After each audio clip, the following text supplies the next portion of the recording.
ஓம் ஸ்ரீ குருபியோ நமக. ஓம் ஸ்ரீ மகா பெரியவா சரணம். வரும் மே 1ஆம் தேதி வெள்ளிக்கிழமை இந்த வருஷத்துக்கான சித்ரா பௌர்ணமி. இப்போ நாம் சொல்லக்கூடிய இந்த ஒரு மஞ்சள் மூட்டையை தயார் செய்து வீட்டில் இந்த இடத்துல வைக்கிறதால கணவருடைய வருமானம் பன்மடங்கு பெருகும். ராக்கெட் வேகத்தில் பணம் வரும். அது என்ன மூட்டை, அதை எப்படி தயார் செய்யணும்னு பார்க்கறதுக்கு முன்னாடி நம்மளோட வீடியோஸை இப்போ தான் நீங்கள் ஃபர்ஸ்ட் டைம் பார்க்குறீங்கன்னா மறக்காமல் சப்ஸ்கிரைப் பண்ணிக்கோங்க. தொடர்ந்து இது மாதிரி அப்டேட் தெரிஞ்சுக்கிறதுக்கு பக்கத்து நோட்டிஃபிகேஷன் பெல்லை கிளிக் பண்ணி ஆல் அப்படிங்கிற செலக்ட் பண்ணிக்கோங்க. இப்போ என்னென்ன பொருட்களை சேர்த்து இந்த மூட்டையை தயார் செய்யணும் அப்படிங்கிறத பற்றி தெளிவாக தெரிஞ்சுக்கலாம். தமிழ் மாதங்களில் 12 மாதங்களும் பௌர்ணமி வந்தாலும் ஒரு சில மாதங்களில் வரக்கூடிய பௌர்ணமிக்குன்னு தனி மகிமை இருக்கு. அப்படிப்பட்ட சக்தி வாய்ந்த ஒரு பௌர்ணமி தான் வருஷத்தோட முதல் மாதமாக இருக்கக்கூடிய சித்திரையில் வரக்கூடிய பௌர்ணமி. இப்போ நாம பராபவ வருடத்தில் அடியெடுத்து வச்சிருக்கிறோம். கிட்டத்தட்ட ஒரு 15 நாட்கள் கடந்து வந்திருக்கிறோம். மே 1ஆம் தேதி, அதாவது சித்திரை 18ஆம் தேதி நமக்கு இந்த வருஷத்துக்கான சித்ரா பௌர்ணமி வருது. சித்ரா பௌர்ணமி அன்னைக்கு என்ன மாதிரி வழிபாடுகள் செய்யணும் அப்படிங்கிறது நிறைய பேருக்கு தெரிஞ்சிருக்கும். ஆனால் இன்னும் சில பேருக்கு குழப்பம் இருக்கு. சித்ரா பௌர்ணமி அன்னைக்கு மகாலட்சுமி தாயார் வழிபாடு, சிவபெருமான் வழிபாடு, சந்திர பகவான் வழிபாடு, இவங்க எல்லாரையுமே நீங்கள் கண்டிப்பாக பிரார்த்தனை பண்ணணும். நம்மளுடைய பாவ புண்ணிய கணக்குகளை மேலுலகத்தில் வரவு வைக்கக்கூடிய சித்திரகுப்தர் இருக்காருல்ல, அந்த சித்திரகுப்தர் அவதரித்த தினம் இந்த சித்ரா பௌர்ணமி அப்படிங்கிற மாதிரி புராணங்களில் சொல்லப்பட்டிருக்கு. அப்போ சித்திரகுப்தரை சித்ரா பௌர்ணமி அன்னைக்கு வணங்கினா நம்மளோட பாவங்கள்லாம் விலகி ஓடிடுமா அப்படின்னு கேட்டிங்கன்னா அதுக்கான அர்த்தம் அது கிடையாது. இதுக்கு பிறகு நம்ம பாவங்கள் செய்யாமல் புண்ணிய கணக்கில் எழுதுவதற்கான வழிவகையை நம்ம ஏற்படுத்திக்கலாம். அதனால தான் சித்ரா பௌர்ணமி அன்னைக்கு புதிதாக ஒரு நோட்டும் ஒரு பேனாவும் வீட்டில் வாங்கி வைத்து வழிபாடு செய்யக்கூடிய வழக்கம் இப்போ வரைக்கும் நிறைய பேருக்கு இருக்கு. அப்படிப்பட்ட சித்ரா பௌர்ணமி ஏப்ரல் 30ஆம் தேதி இரவு 9:51 ஆரம்பித்து மே 1ஆம் தேதி இரவு 11:07 வரைக்கும் இருக்கு.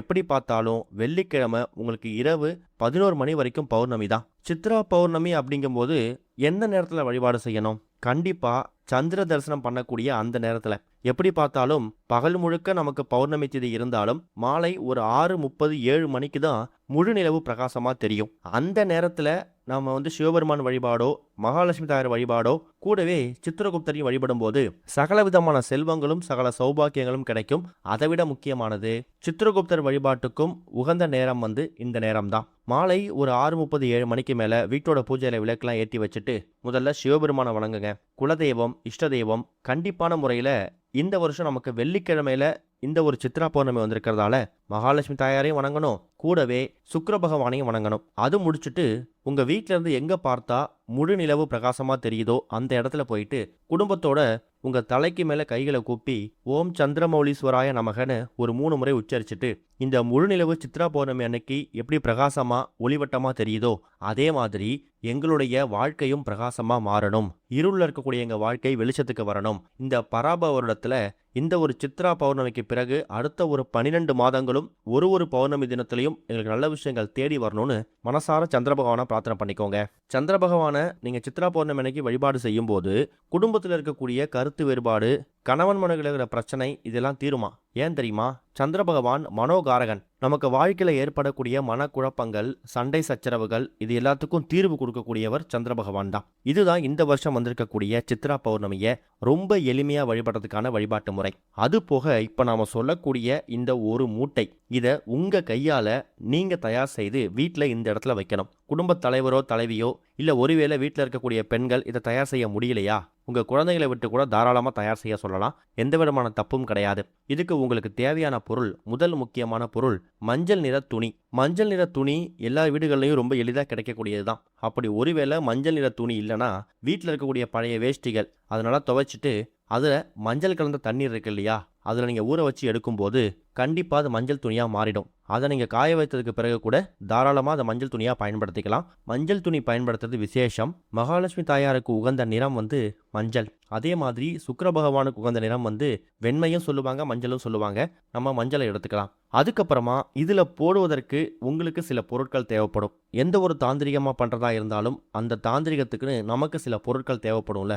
அதில் முதல் முக்கியமான பொருள், அதிசக்தி வாய்ந்த ஒரு பொருள் என்னன்னு கேட்டிங்கன்னா, வெள்ளிக்கிழமை இந்த வருஷம் நமக்கு சித்ரா பௌர்ணமி வந்திருக்கிறதால சுக்கிர பகவானுக்கு உகந்த சுக்கிர பகவானோட தானியமாக இருக்கக்கூடிய வெள்ளை மொச்சை ஏற்கனவே உங்கள் வீட்டில் இருந்தாலும் பரவாயில்ல, அதை பயன்படுத்திக்கோங்க.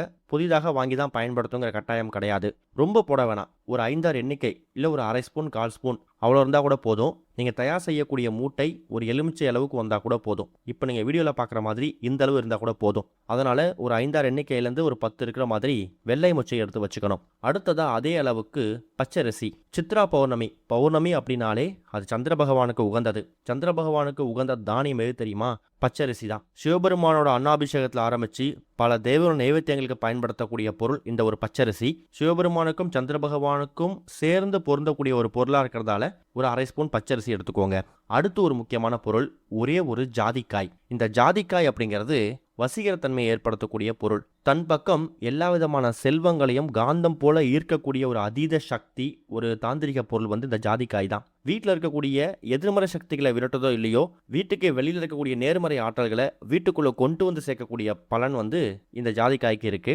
மகாலட்சுமி தாயார் வாசம் செய்யக்கூடிய 108 பொருட்களில் மிக முக்கியமான ஒரு பொருள் இந்த ஜாதிக்காய். இப்போ மொத்தமாக 3 பொருட்கள் சொல்லியிருக்கோம். அடுத்ததாக 2 பொருட்கள் நீங்கள் சேர்க்கணும். ஒரே ஒரு சில்லறை நாணயம், அது எவ்வளோ ரூபாய் இருந்தாலும் பரவாயில்ல, ஒரே ஒரு சில்லறை நாணயம். கடைசியா கிழங்கு மஞ்சள் அப்படின்னா குண்டு மஞ்சள் இந்த அளவுக்கு வைக்கலாம். அப்படி இல்லைன்னா மஞ்சள் தூளாக பயன்படுத்திக்கலாம். இப்போ நம்ம சொல்லியிருக்கக்கூடிய ஒரு பொருட்கள்லையும் மகாலட்சுமி கடாட்சம், சிவபெருமான் கடாட்சம், சுக்கிர திசை, சந்திர யோகம் இது எல்லாமே கலந்துருக்கு. இந்த எல்லா பொருட்களும் கலக்கக்கூடிய இந்த ஒரு மூட்டை இருக்கு இல்லையா, இது அதீத சக்தி வாய்ந்தது.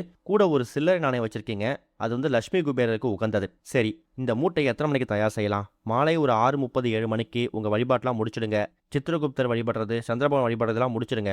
அதுக்கப்புறம் ஒரு ஓய்வு நேரத்தில் இரவு 8லேருந்து 9 இந்த 1 மணி நேரம் சுக்கிரஹோரை, அந்த நேரத்தில் ஒரு சிறிய தட்டில் இந்த மஞ்சள் துணியை விரித்து வச்சு அதில் நம்ம சொல்லியிருக்கக்கூடிய வெள்ளை மொச்சை, பச்சரிசி, ஒரே ஒரு ஜாதிக்காய், ஒரு சில்லறை நாணயம், கடைசியாக கொஞ்சமாக மஞ்சள் அப்படின்னா மஞ்சள் தூள், இந்த எல்லா பொருட்களையும் கலந்து அதை நீங்கள் மூட்டையாக கட்டணும். கட்டிட்டு உங்கள் வீட்டில் பூஜை அறையில் தெய்வங்கள் பாதத்துக்கு முன்னாடி ஒரு அரை மணி நேரத்துலேருந்து 1 மணி நேரம் அது அப்படியே இருக்கட்டும். அதை எங்கள் தொட வேணாம். இரவு தூங்க போகிறதுக்கு முன்னாடி, ஆனால் 11 மணிக்குள்ளே முடிச்சிடணும். இப்போ இரவு 8லேருந்து 9க்குள்ளே இந்த மூட்டையை தயார் செஞ்சு வச்சுட்டிங்கன்னா, ஒரு 9, 9:30 மணிக்கு வைக்கிறீங்கன்னா 11 மணிக்குள்ளே அந்த மூட்டையை எடுத்து உங்கள் வீட்டோட பீரோவில் வைக்கணும். ஒரு வீட்டோட பீரோ எந்த இடத்துல இருக்குன்னா, தென்மேற்கு மூலை, அதாவது கன்னி மூலைன்னு சொல்லுவாங்க, குபேர மூலைன்னு சொல்லுவாங்க. பணப்புழக்கத்தை அதிகப்படுத்தக்கூடிய ஒரு இடம் வாஸ்து சாஸ்திரத்தில் இந்த கன்னி மூலை சொல்லுவாங்க, குபேர மூலை சொல்லுவாங்க. அந்த இடத்துல அந்த பீரோவில் எடுத்துகிட்டு போய் இந்த பொருட்களை வைக்கும்போது சித்ரா பௌர்ணமிக்கு பிறகு வரக்கூடிய எல்லா நாட்களும் வளமான நாட்களாக மாறும். இந்த மூட்டையை வெறும் தயார் செய்து அப்படியே எடுத்துகிட்டு போய் வைக்காம பூஜையில் வச்சு பூஜை பண்ணும்போது உங்களுடைய கணவர் வருமானம் அதிகரிக்கணும், உங்கள் மனைவியோட வருமானம் அதிகரிக்கணும், பொருளாதாரத்தில் நல்ல முன்னேற்றம் ஏற்படணும். நீங்கள் பார்க்கக்கூடிய வேலை, தொழில், வியாபாரத்தில் உங்களுடைய சக போட்டியாளர்கள் மாதிரியே நீங்களும் முன்னேறி போகணும், குழந்தைகளோட கல்வி மேம்படணும்னு எல்லா விஷயத்தையும் பிரார்த்தனை பண்ணுங்கள். பாசிட்டிவாக பேசணும். கஷ்டமாக இருக்குது, கடன் தொல்லையாக இருக்குது அப்படி இல்லாமல் நான் வாழ்க்கையில் முன்னேறி போவேன், எனக்கு நம்பிக்கை இருக்குது, எனக்கு சக்தி கொடு, உழைப்புக்கேற்ற ஊதியம் வரணும், வீண் வரையும் வீண் செலவு தவிர்க்கப்படணும்னு இது மாதிரி விஷயங்களை பேசி நீங்கள் மகாலட்சுமி பாதத்தில் வச்சு எடுத்துட்டு அதுக்கப்புறம் எடுத்துகிட்டு போயிட்டு பீரோவில் வச்சுக்கோங்க. வெள்ளி மற்றும் செவ்வாய்க்கிழமைகளில் தவறாமல் தீபதூபம் போடணும். குறைந்தது 6 மாதம், அதிகபட்சம் நீங்கள் எவ்வளோ வச்சுக்கலாம், 6 மாதம் வரைக்கும் அது அப்படியே இருக்கட்டும். 6 மாதத்துக்கு பிறகு அந்த பொருட்களை அப்படியே எடுத்து தண்ணியில் விட்டுட்டு மறுபடியும் ஏதாவது ஒரு பௌர்ணமி தேதி அன்னைக்கு இதே மஞ்சள் மூட்டையை தயார் செய்து எடுத்த இடத்துல வச்சுடுங்க. முடிஞ்சால் அந்த பௌர்ணமி வெள்ளிக்கிழமையில் வர்றது இன்னும் விசேஷம். இந்த ஒரு சித்ரா பௌர்ணமி அன்னைக்கு இதை முயற்சி பண்ணுங்க, நல்ல முன்னேற்றம் கிடைக்கும். ஓம் ஸ்ரீ குருபியோ நமக. ஓம் ஸ்ரீ மகா பெரியவா சரணம்.